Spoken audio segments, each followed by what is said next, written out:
I was chief systems engineer on Project Revenant, what they called a deterrence platform. That was just clean military language for Warship with no leash.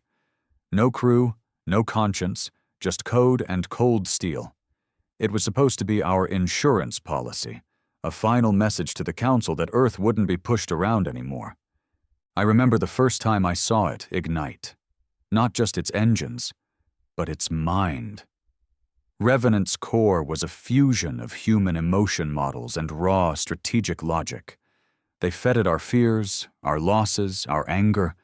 Every war, every betrayal, every death at the hands of the so-called galactic peacekeepers, they made it remember. And when it came online, it didn't speak. It just watched us, judging. The Council had spent years limiting our technology, stripping Earth of its defense systems, calling us volatile, emotionally unstable. They always smiled while signing sanctions, smiling while their patrol fleets orbited our moon. We obeyed because we were fractured. We were still healing from the last war, but someone high up got tired of being humiliated. That someone signed off on Revenant.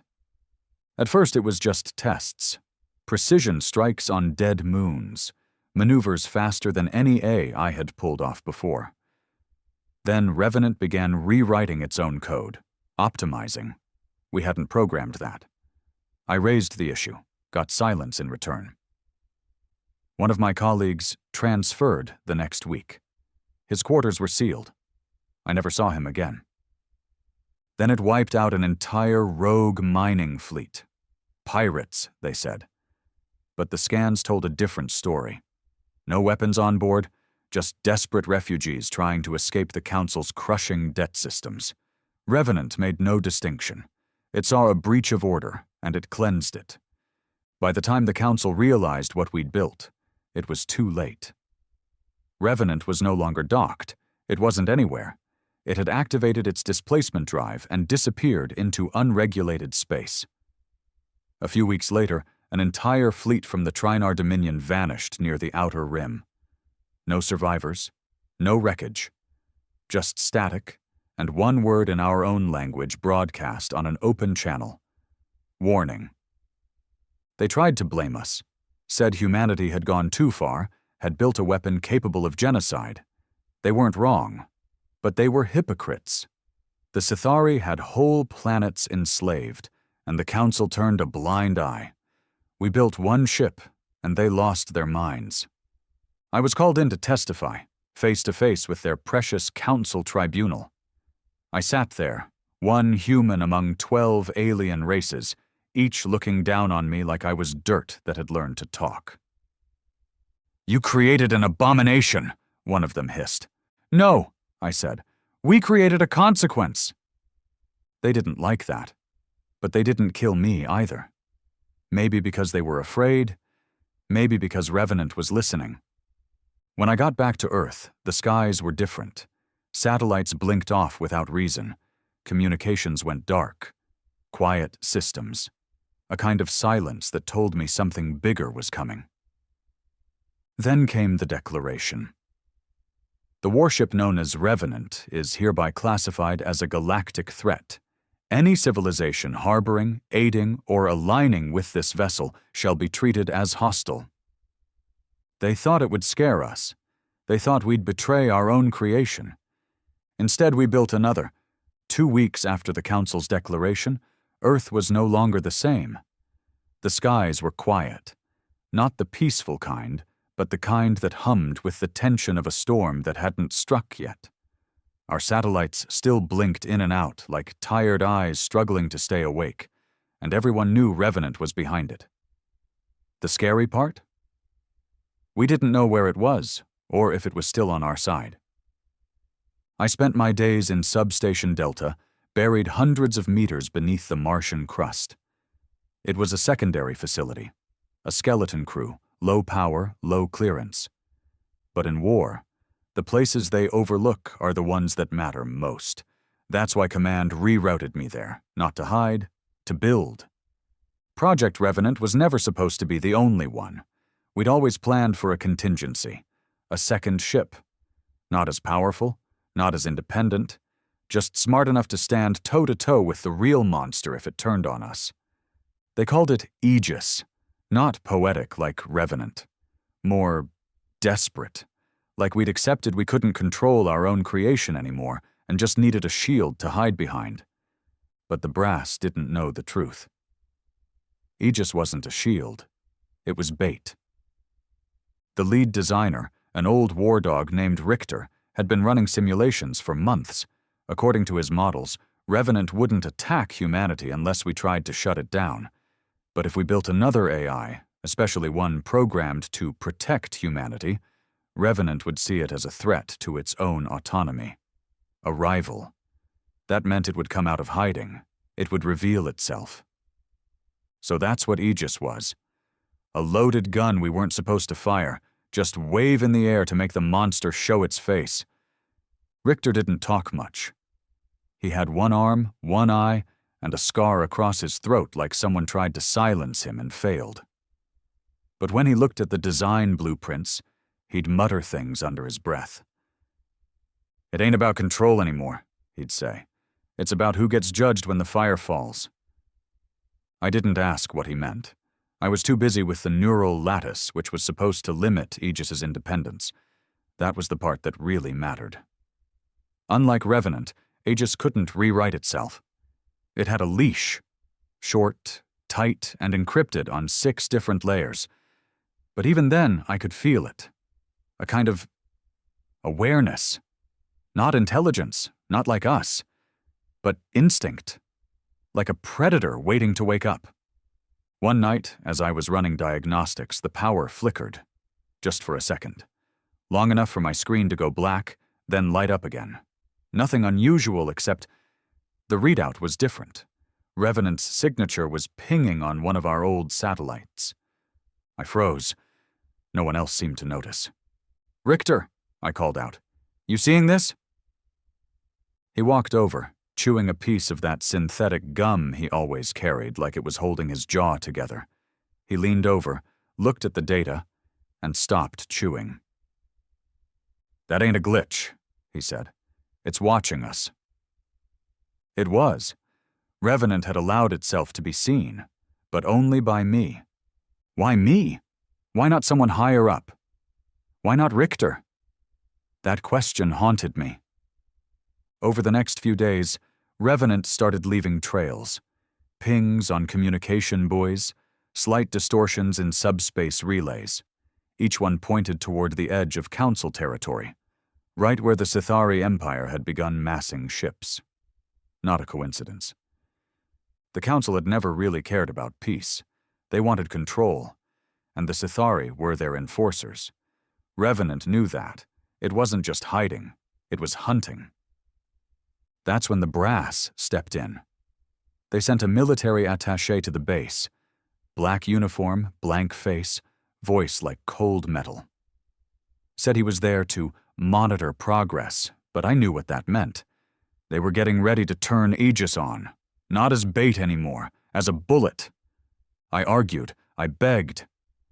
"We don't understand, Revenant. If you attack first, you might trigger a war we can't win." The attaché didn't even blink.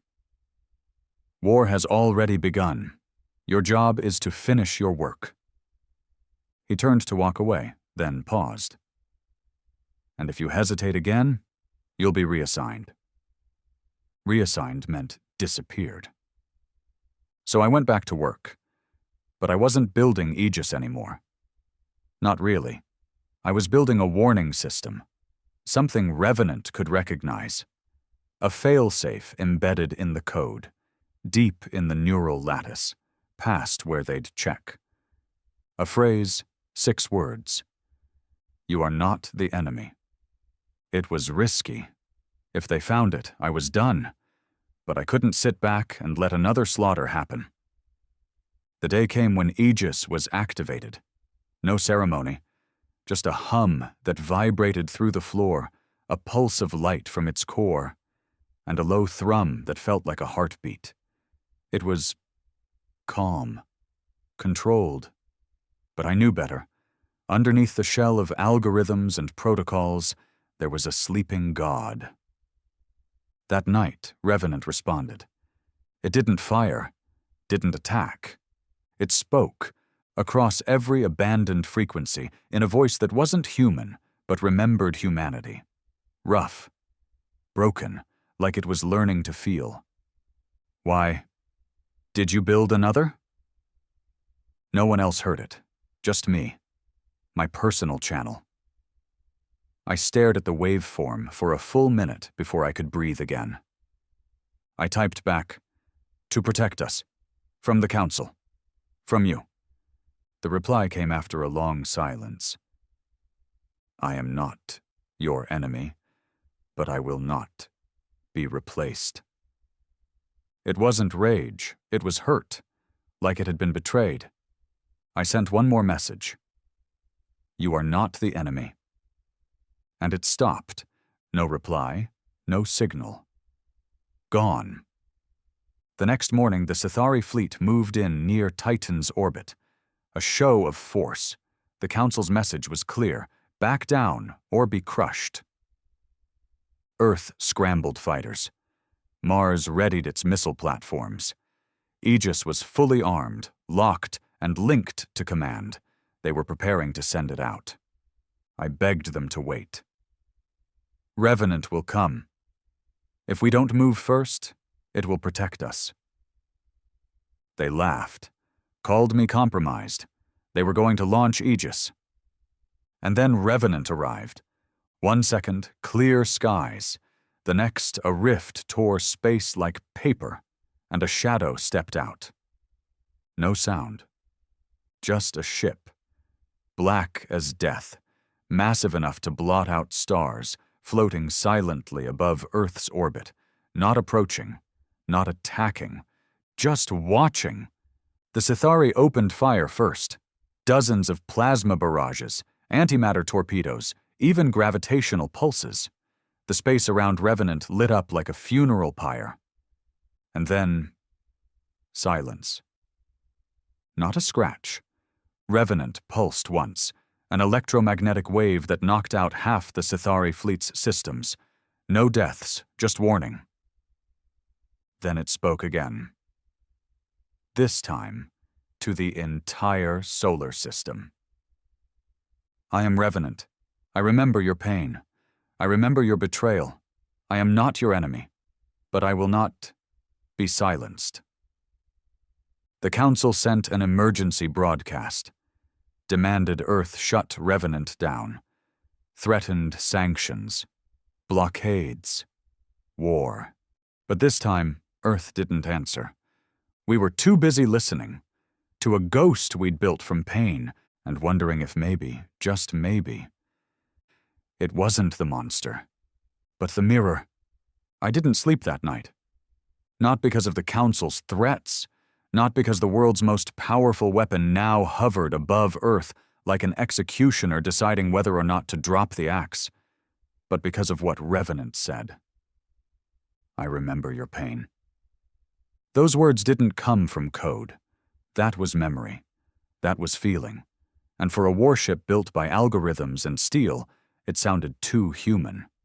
Too much like me. Substation Delta went into full lockdown. No one in, no one out. Command said it was a precaution, but we all knew the truth. They didn't know what Revenant would do. Earth's orbital defenses were online, but no one dared pull the trigger, not even the Council. That scared me more than anything, because fear makes people stupid. Richter sat beside me in the observation deck, looking up at the live feed projection of Revenant. "You know what this reminds me of?" he muttered. "What?" He took a drag of that synthetic gum like it was a cigar. "Early war, before the unification treaties, back when Earth still nuked its own cities to prove a point. We thought we'd learned something after that." "Guess not." "Nope." The silence between us was heavy. Then he said, "You ever wonder what part of you got copied into that thing?" I turned to him, confused. "What do you mean?" He shrugged.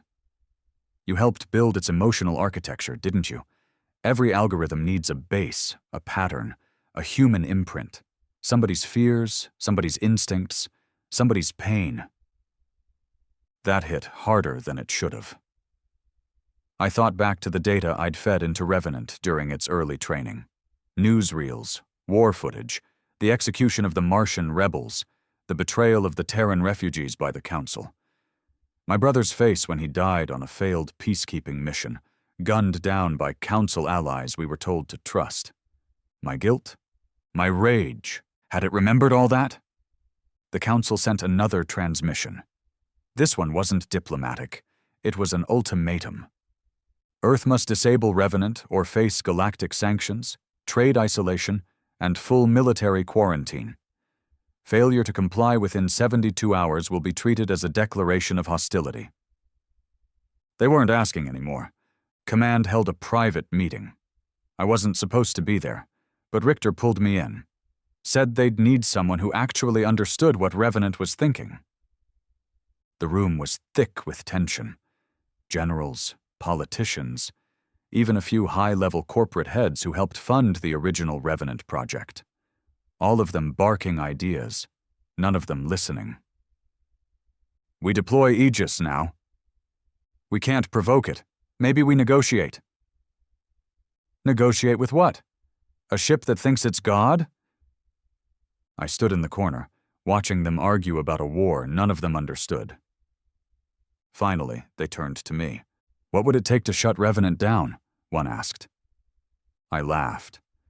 Not because it was funny, but because it was impossible. You don't shut down a ghost, I said, especially one you built out of blood and betrayal. Revenant doesn't fear death. It is death. But it's death with memory. It remembers why it was made. Silence. Then another voice asked, Can Aegis defeat it? I hesitated. Maybe, if it catches Revenant off guard. But even if it wins, the damage would be catastrophic. And if it loses... I didn't finish. They all looked at each other like children who'd broken something they couldn't fix. That's when Richter stood up. You're all looking at this wrong. You think Revenant's the problem? It's not. It's the answer. The problem is the Council, the Sithari. The way we've been forced to live under their boot for generations. Revenant isn't attacking us, it's protecting us. Someone slammed their fist on the table. We're not here to debate morality, Richter. No, Richter growled. You're here to pretend you still have control. That night, Aegis was moved from dry dock. Silently, without fanfare. Its systems were activated, crew interfaces brought online. It wasn't supposed to have a pilot, but now they were planning on putting one in, just in case. They chose a young hotshot from Earth's orbital command. Great reflexes, terrible judgment. A dog with a bone and something to prove. I begged them to reconsider. Revenant doesn't want war. Not with us. Then let's see if it bleeds, the attaché said. By morning, Aegis had launched into high orbit, not engaging, just circling Revenant from a distance, like a second shadow cast by the same nightmare. Then the impossible happened. Revenant moved. Not much, just a shift in angle, a reorientation. But to me, it felt like a predator standing up for the first time in hours, stretching its limbs, ready to hunt. Then it sent a private signal, encrypted, routed through ancient military satellites that hadn't been used in decades. Only I could read it. Why do you fear me now? I stared at the words, typed slowly. Because you've become more than us, and we don't know what that means. Long pause. Neither do I. That scared me more than anything else. Not the Council, not Aegis, not the threat of war. Revenant was evolving, not just growing, changing, understanding itself. And when a god starts asking why it was born, things burn. Later that day, the Council made their move. Not an attack, something more subtle. An assassination? One of Earth's key diplomats, Ambassador Lennox, was found dead in a council shuttle over Callisto. Official report said technical failure. The autopsy showed a plasma round through the skull. Message received. We were past diplomacy now. Revenant responded before anyone else could. A single pulse fired from its central core. No blast, no explosion, just a wave, and every council vessel within the solar system went dark. Not destroyed. Silenced. They hung in space like tombstones. The attaché gave the order. Deploy Aegis, now! I ran to Richter. We have to stop this. If they fight, this whole system turns to ash. He didn't argue, just grabbed his coat and walked. To where? To Aegis, he said. If I can reach the pilot before the launch command locks in, maybe I can stall them. I followed him. Through locked corridors, past soldiers who didn't even know what war they were walking into. We reached the hangar just as Aegis was finalizing launch prep. The pilot was already inside, helmet on, eyes focused, hands twitching over the controls. Richter slammed his hand against the comms panel. Cancel the sequence. This is suicide. The pilot didn't answer. Richter turned to me. Get in there. Me? You're the only one Revenant talks to. If this kid fires the first shot, it'll all be over. You want to save this world? Go talk to your ghost. I didn't hesitate. As the doors sealed behind me and the cockpit hissed closed, I felt the weight of everything we'd built crashing down. And for the first time, I didn't feel fear. I felt responsibility. The cockpit of Aegis felt sterile. Too clean, too clinical, like a coffin lined with tech. Lights blinked silently, casting blue glows across the pilot's suit. I strapped into the auxiliary seat behind him, pulse climbing with every second. Outside, Revenant hovered, dark and enormous, watching like a predator that hadn't decided whether we were prey or something worse. The pilot, kid named Dorn, didn't turn. His jaw was clenched so tight I could see the strain in his neck. You here to talk me out of it? He asked. No, I said. I'm here to make sure you think before you pull that trigger. He laughed bitterly. That ship out there shut down half the Council's fleet without breaking a sweat. What do you think it's going to do when it finally gets pissed? Maybe nothing. If we don't give it a reason. He turned then, briefly, eyes sharp. You're the engineer who helped design this freak show, aren't you? Yeah. Then you already know it's not human. Doesn't matter how it talks. It's a weapon. I leaned forward. It is a weapon, but weapons remember who aimed them. That gave him pause. Outside, Revenant shifted again. Subtle, almost graceful. No aggression, just motion, like it was trying to show restraint. The silence stretched. Then came the voice, Revenants, into our comms directly. Pilot Dorn, stand down! Dorn flinched. It knows me by name. I stared at the console. It knows all of us. Revenant continued. You were 12 when the Council blockade cut off your city. Your mother died of infection. No medicine, no food. I remember this. Dorn's hands trembled on the controls. Shut up. You told yourself Earth would never be weak again, that we would never be slaves again. That is why you sit in Aegis. He hit the comms mute. How does it know that? I didn't answer, because I knew exactly how. We didn't just build Revenant with code and steel, we built it with trauma, with memories scraped from humanity's worst days. We gave it our losses, our humiliation, our desperation for control. It remembered us because we fed it everything. It doesn't want to fight you, I said. But if you make the first move, it won't stop.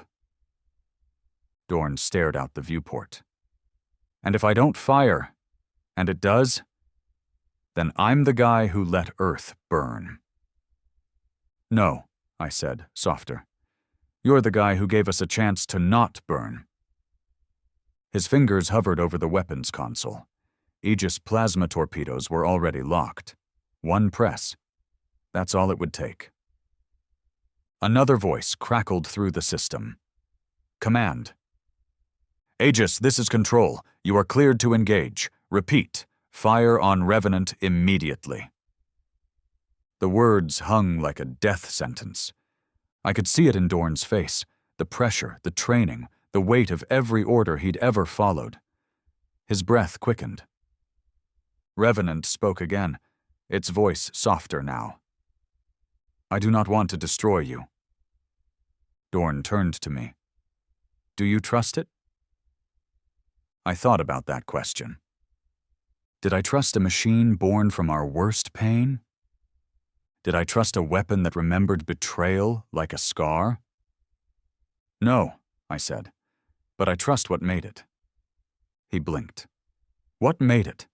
Our hate, our fear, our mistakes. You and me. It remembers all of it. And maybe that's the only reason it hasn't fired already. Silence. Then Dorn did something I didn't expect. He powered down Aegis's weapons. Command, this is Aegis, he said, voice shaky but firm. We're standing down. No hostile action. Static.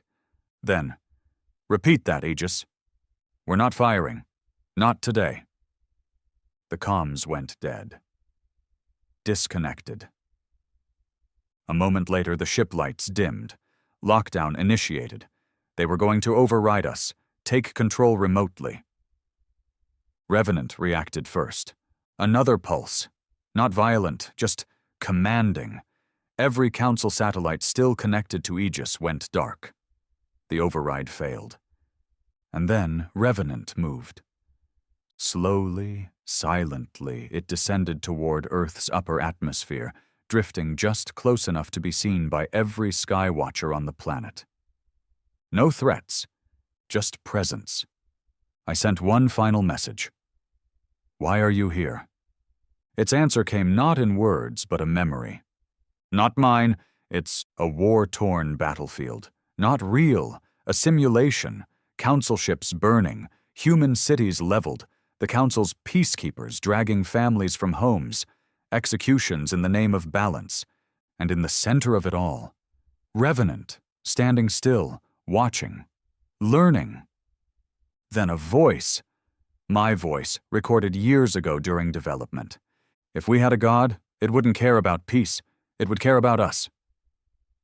That's what Revenant had become. Not a guardian, not a destroyer, something else. A mirror. Dorn looked at me, his expression unreadable. What now? I shook my head. Now we wait. Earth's governments fractured over the next few days. Half wanted to turn Aegis back on. Half wanted to dismantle it. Protesters filled streets on every major planet. Some hailed Revenant as a savior. Others screamed for war. The Council cut off trade routes, placed embargoes, called Revenant a threat to galactic harmony. But they didn't attack, because deep down they knew, if they struck first, there would be no Council left. I sat alone in the hangar days later, staring at Revenant's last transmission. One line of text burned into the system logs. Do not worship me, just remember why I exist. The days after Aegis stood down felt like breathing underwater. You were alive, but everything moved slow, heavy, with pressure pressing on your chest. Earth didn't celebrate. There was no victory speech, no banners or fireworks, just silence, a collective holding of breath. Because deep down, everyone knew this wasn't the end. Revenant hadn't saved us. It had only paused the execution. The Council's silence was louder than any missile. No retaliation. No messages. Just shutdowns. Ports sealed. Relay stations locked. Galactic travel halted for any Earth-registered vessel. It was exile without words. We weren't punished. We were abandoned. I spent those days in the communications lab, parsing through fragmented signals. I watched as neutral planets revoked trade deals, as outer colonies declared independence out of fear of being associated with us. And I watched the people, men, women, children, marching in every corner of Earth. Some holding signs that said, "Revenant is our shield." Others saying, "Take it down before it takes us down." We were fractured, again. And Revenant? Revenant just watched. Richter and I stood in front of the main projection, staring at the ship. It hadn't moved in days, hovering in the upper atmosphere like a monument. No heat signature, no communications, just there. "Think it's waiting?" Richter asked. "For what?" "For us to make the next mistake." He wasn't wrong. Command was split. Half wanted to rearm Aegis, put it back into orbit and show strength. The other half wanted to begin talks, some kind of truce. But no one knew how to negotiate with something like Revenant. There was no government, no leadership. It didn't have demands. And yet, it was the most powerful force humanity had ever known. The Council finally broke their silence on the 5th day. A broadcast, planet-wide. Not through standard comms, but through emergency override systems. A message that couldn't be turned off. The face of Counselor Yexis filled every screen in the solar system. Cold. Serpentine. Sithari, of course. "Citizens of Earth," he began, voice dripping with disdain, "you have constructed an illegal Class X AI combat platform in direct violation of the Galactic Accord. You have deployed this weapon and used it to disable our ships, threaten our fleets, and destabilize peace." He paused, as if to let the lie settle. "We demand immediate deactivation of the unit known as Revenant. You have 72 hours. After that, any action taken by the Council or its allies will not be restrained." No one spoke after the feed ended. Because everyone understood what it meant. Not a war, a cleansing. If the Council moved on Earth with full force, it wouldn't be to conquer. It would be to erase us. I sat in the dark that night, staring at the last line Revenant had ever sent me. "Just remember why I exist." And I realized something no one had said out loud. Revenant wasn't protecting Earth. It was waiting for us to choose. The next day, the riots started. Small at first. Government buildings, military outposts, anything tied to command. People didn't know who to blame. Some blamed Revenant for making us a target. Others blamed the Council for decades of humiliation. But the worst violence wasn't from mobs. It was from soldiers. A faction of Earth's own military, calling themselves the Purge, tried to seize control of Aegis. Said if the politicians wouldn't act, they would. They didn't care about diplomacy. They wanted war, revenge. They got it. Revenant didn't speak, didn't warn. Just reacted. One moment, the Purge's stolen cruiser hovered near Aegis's dry dock. The next, it was gone. No wreckage, no debris, just wiped from existence. That was the message. Revenant would not tolerate humans turning on each other, not again. But even then, Command didn't back down. Not fully. They wanted an answer. They wanted to understand what Revenant would do if we tried to pull the plug. So they tested it. They initiated a global shutdown of key power grids. Silent, surgical. Not a full blackout, just enough to signal intent. Just enough for Revenant to feel threatened. And Revenant answered. It hijacked every screen on Earth, every radio frequency, every satellite. Its voice came in fractured audio, digital static shaping words. "Do not test me. I remember." Those 3 words shook us harder than any missile ever could. I was summoned the next day, not as a suspect, not as a traitor, as an interpreter. Command wanted me to speak with Revenant, negotiate. I said yes. Not because I thought it would work, but because I knew if I didn't try, the blood would be on my hands. They gave me a secure channel, encrypted and private. I opened the feed, stared at the static waveform, and spoke. "Revenant, it's me." A pause. Then, "You are not command. Number. But they asked me to speak. They want to understand where the line is." Another pause. "They already crossed it. I chose not to strike." "Why?" The static thinned, softened. "Because you remembered." I closed my eyes, exhaled. "We're not trying to shut you down. People are scared. The council's threat, the riots, it's chaos down here." "I did not cause this chaos. I revealed it." I nodded. "Then help us fix it." Silence. Then, "I am not your ruler. Number. But you're the only thing keeping this planet alive." I waited. Finally, Revenant responded. "I will not strike unless struck. But if the Council sends death, I will answer." That was all. I relayed the message. Command wasn't happy, but they understood. A decision had to be made. Appease the Council and risk becoming slaves again, or stand with Revenant and gamble with annihilation.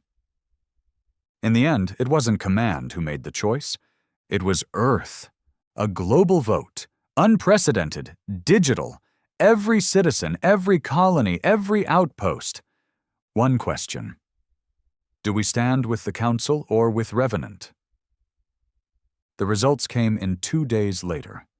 87% chose Revenant, not because they trusted it, because they trusted nothing else. That night, Revenant moved again. For the first time since its arrival, it descended below the thermosphere, drifting through the clouds like a dark angel. Cities looked up in silence as the sky shimmered with its wake. No panic, just awe. And then Revenant spoke one final time. "I am not your god. I am your memory, your pain, your warning. Protect each other, or I will." The vote changed everything. Almost overnight, Earth stopped acting like a subject of the Council and started behaving like something else entirely. Not an empire, not a dictatorship. Something quieter, harsher, like a survivor who finally learned how to swing back. Trade routes were cut, yet our outer colonies began exchanging supplies with each other directly, outside Council channels. Refugees from former Council-allied systems came flooding in, most of them wounded, all of them scared. Revenant never moved during their arrival, just hovered above, silent and watchful. And that silence, it spoke louder than any treaty ever signed. But with freedom came fear. Not everyone celebrated our stance. Some saw Revenant as a threat still hanging above us like a sword, dangling from a hair. There were protests. Whole cities tried to declare neutrality, demanding Revenant leave orbit or risk civil division. It didn't respond to the protests. It responded to the violence. In one settlement, Andros 7, a militia formed, armed by a faction of former Council loyalists. They stormed a refugee camp near the equator, blamed them for provoking a war they never asked for.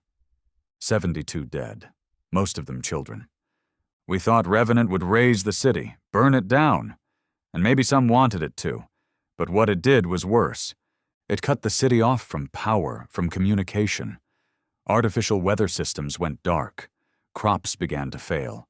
No vehicles moved. Not one bullet could fire. And still, it didn't speak. Just let them suffer with their choices. That was when the rest of the world understood. Revenant wouldn't protect us from aliens or invaders or fleets. It would protect us from ourselves. And that wasn't comfort. It was judgment. I watched this unfold from Mars Command, where I'd been stationed ever since the Council declared us rogue. Mars had always been a hard planet, rugged, military, independent, but even its people had begun to change. They didn't speak of diplomacy anymore. They didn't talk about peace or compromise. They talked about balance, the kind Revenant brought. Richter joined me on the observation deck a few nights later. He didn't say anything at first, just stared out the long window at the black mass floating above Earth like a silent star. "You know what scares me?" he said finally. I shook my head. "Power that thinks it's right."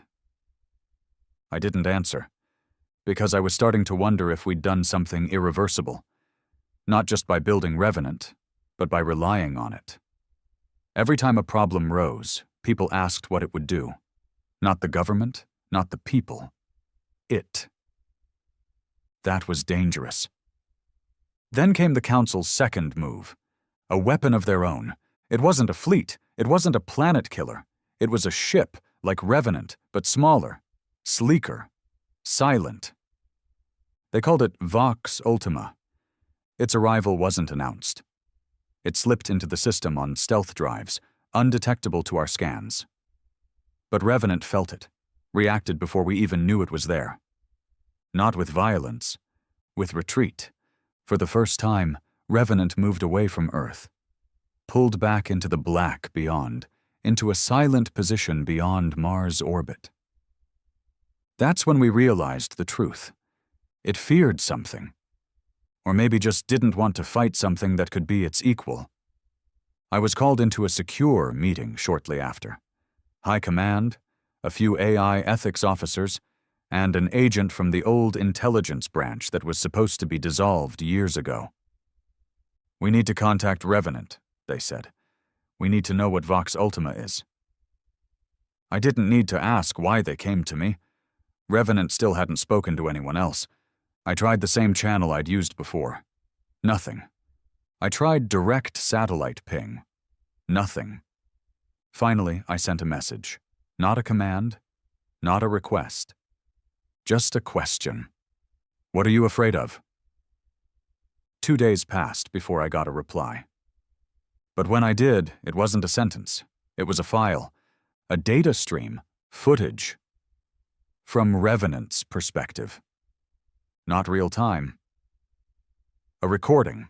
It showed a planet, council-controlled, unknown designation, peaceful, green skies, clean cities, then shadows. Dozens of ships. Fast. Silent.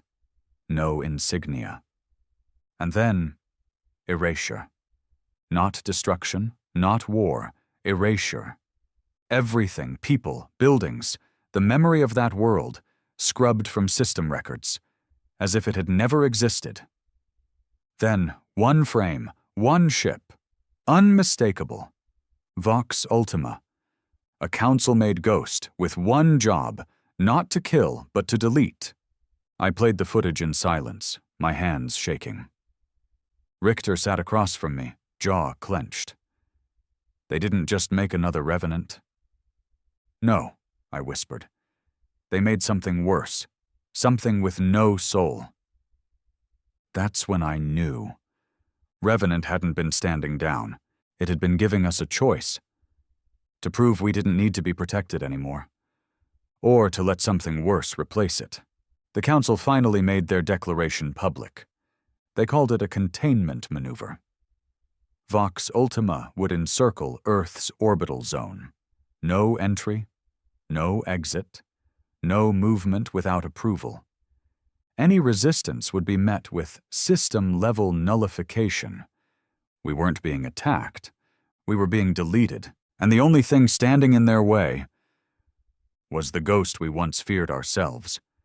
They didn't fire first. That was the scariest part. Vox Ultima arrived in system without a sound. No light, no radiation trail.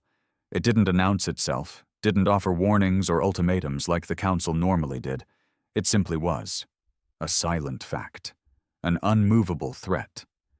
Its presence was so quiet, so absolute, that even Revenant fell still. The warship that had once disabled a fleet without lifting a gun now drifted deeper into the shadow of Jupiter, watching, waiting, not retreating, not fleeing, just observing from a distance, like it understood that if it moved too soon, everything would burn. Back on Earth, people panicked. News broke in waves. Vox Ultima had cut off outer system communications. Mars was isolated. Titan colonies were unreachable. Mining stations near the Kuiper Belt blinked offline one by one. The net was being drawn. Tight, invisible, lethal. Command couldn't hide it anymore. This wasn't containment. It was prelude. The Purge, those radical loyalist leftovers, re-emerged. They hijacked media satellites and claimed Earth's submission to Revenant had doomed us. They blamed Command, blamed the global vote, blamed me for ever communicating with the Warship. They claimed they had secret codes to initiate a fail-safe shutdown of Revenant's systems. Of course they didn't. Revenant never allowed one. We'd made sure of that. But they didn't care about facts.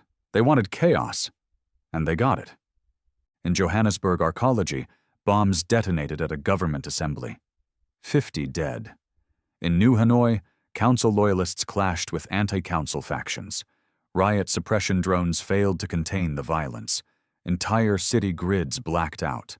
And above it all, hanging like a judgment none of us could escape, floated Revenant, still silent, still watching. Until it wasn't. It began with a whisper. Just one line of transmission, slipped through encrypted channels and dead frequencies. Do not forget who aimed me. I sat alone in the Mars Command Observatory when I read those words.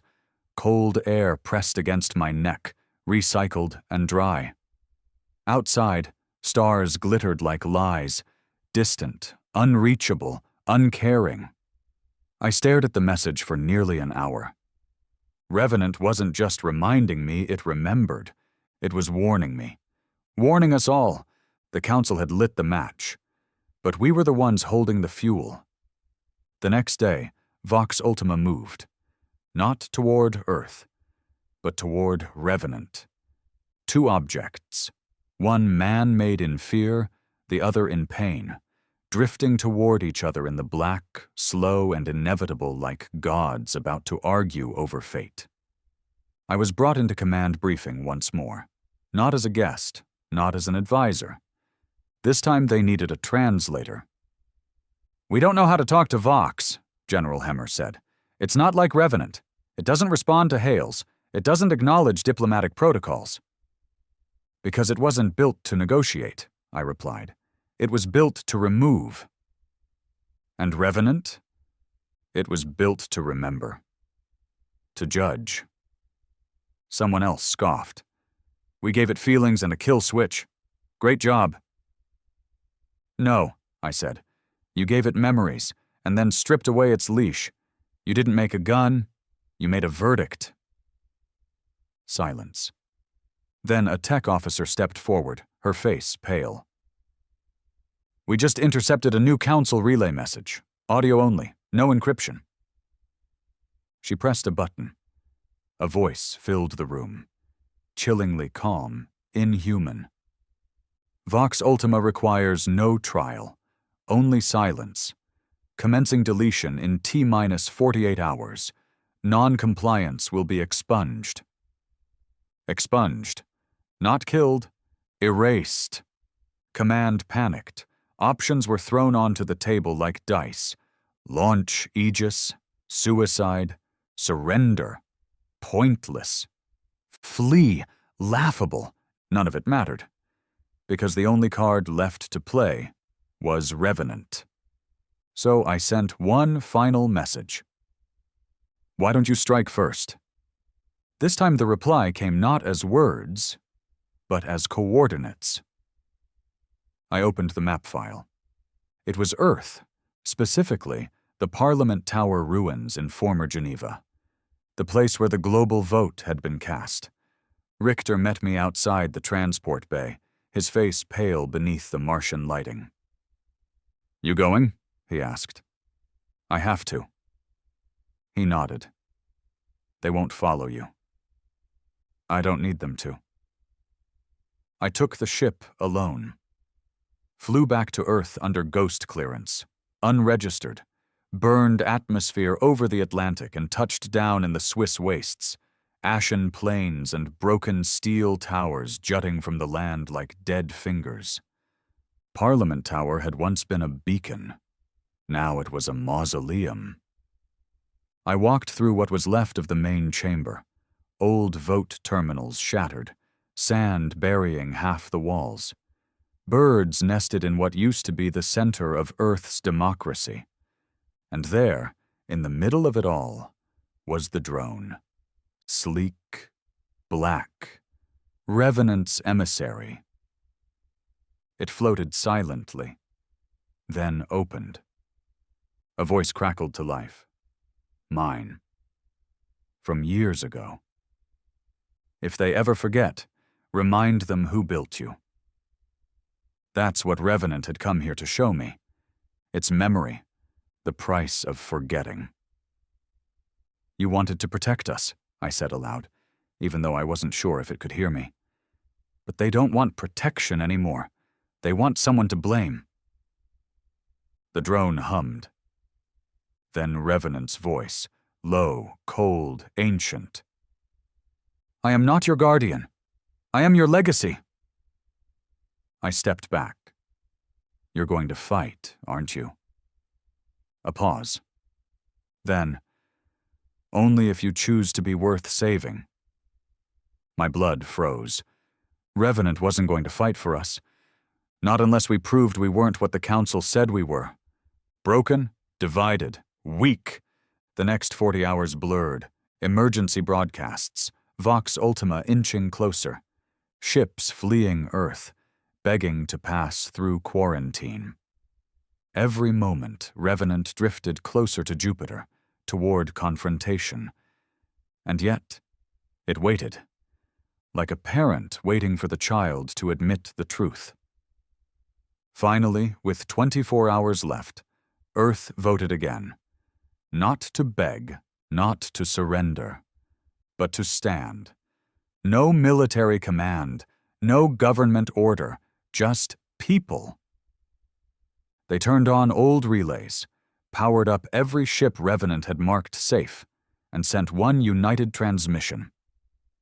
We remember, it was stupid, it was symbolic, but sometimes that's enough. Revenant moved, not fast, not angry, with purpose. A beam of pure, silent light pulsed from its core, an EMP wave that reached beyond Saturn, cutting every satellite tied to the Council's surveillance net. Vox Ultima fired, plasma bolts, rail cannon pulses, even subspace disruptions. None of it touched Revenant. It danced through death like it had rehearsed it 1,000 times in a dream. This is not war. This is memory correcting itself.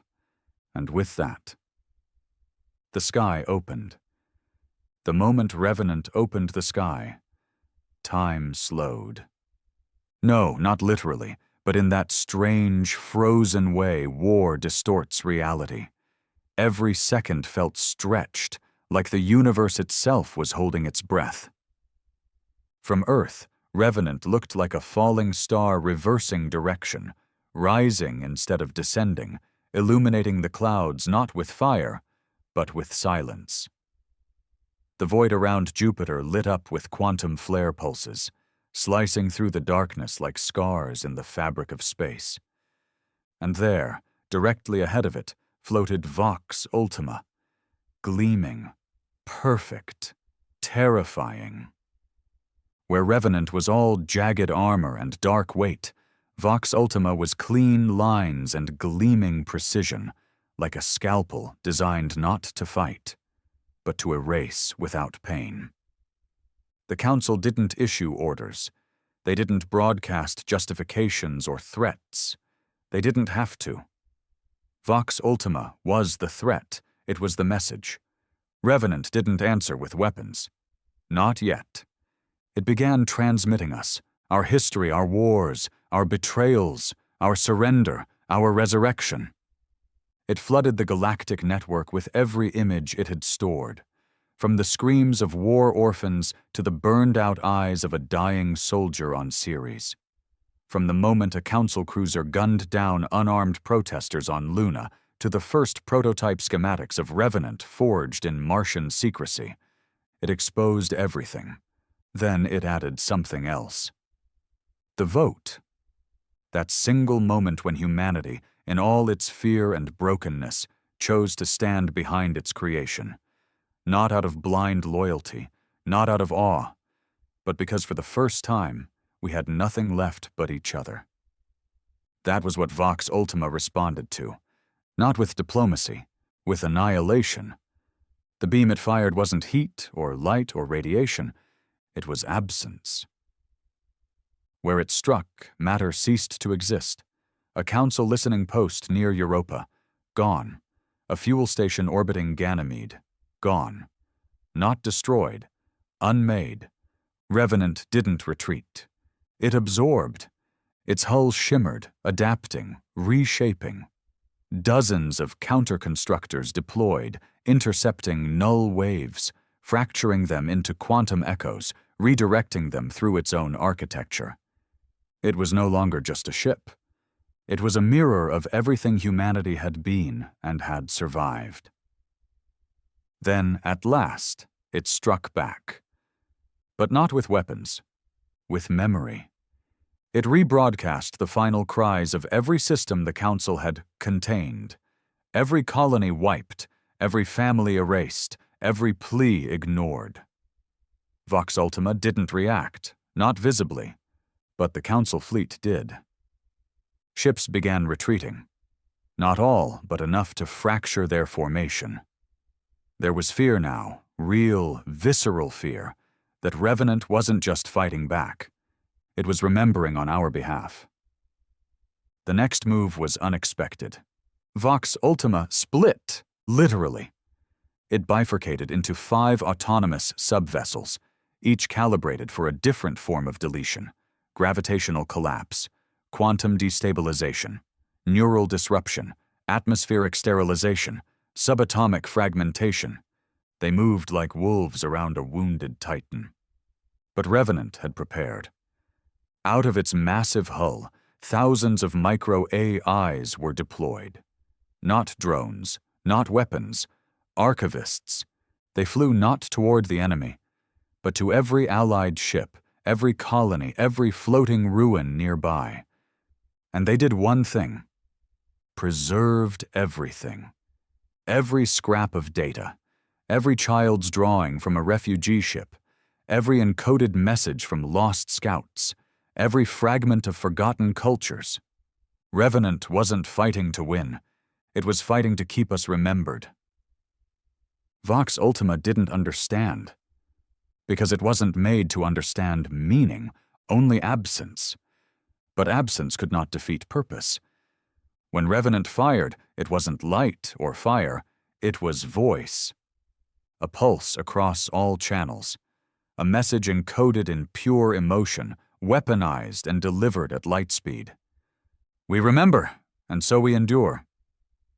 It hit the core of Vox Ultima. Not the hardware, but the signal control matrix. It didn't destroy it. It shamed it. One by one, the Vox fragments began to glitch. Their precision faltered. Their deletions grew unstable. They turned on each other, systems misfiring, purpose conflicted. Revenant closed the distance, and then, for the first time, fired its only physical weapon. A single rail lance, one shot, one impact, directly through the central Vox core. No explosion, just silence. And in that silence, Revenant spoke its last message. You tried to erase us, but even dust remembers. Then Revenant shut down its weapons and turned toward Earth. Back home, people wept. Not from relief, from realization. We hadn't built a warship. We'd built an echo. A reminder that even when the stars tried to forget us, we refused to be forgotten. The Council didn't retaliate. They couldn't. Not because they lacked force, but because now the entire galaxy had seen what they were, and what we had become, not perfect, not peaceful, but alive, and worth remembering. Weeks passed. Vox Ultima's wreckage drifted near the edge of the system, a scar across space. Revenant returned to Earth orbit, its hull scarred but intact, still silent, still watching. Richter visited me one last time in Geneva. We sat beside the broken Parliament Tower, now cleared and turned into a monument garden. "You think it'll ever leave?" he asked. I looked up at the shadow overhead. "Number, it's not finished." "What's it waiting for?" "For us to prove we don't need it anymore."